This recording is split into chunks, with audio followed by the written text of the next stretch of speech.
इमरान खान शहीद खातून सहाफ़ी सदफ नईम के घर पहुँचे।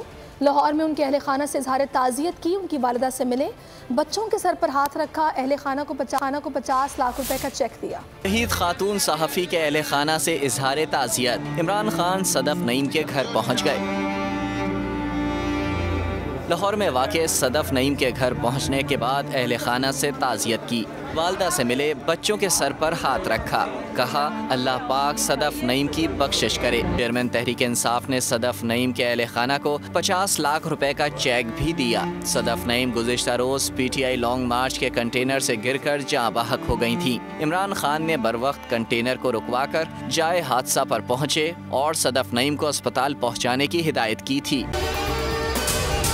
अगर आपको ये वीडियो पसंद आई है तो हमारे चैनल को सब्सक्राइब कीजिए और बेल आइकन पर क्लिक कीजिए। PTI का हकीकी आज़ादी मार्च सिर्फ बोल दिखा रहा है। 24 घंटे हकीकी आज़ादी मार्च, सबसे ज्यादा रील्स और सबसे ज्यादा रेटिंग्स के साथ बोल रहा नंबर 1।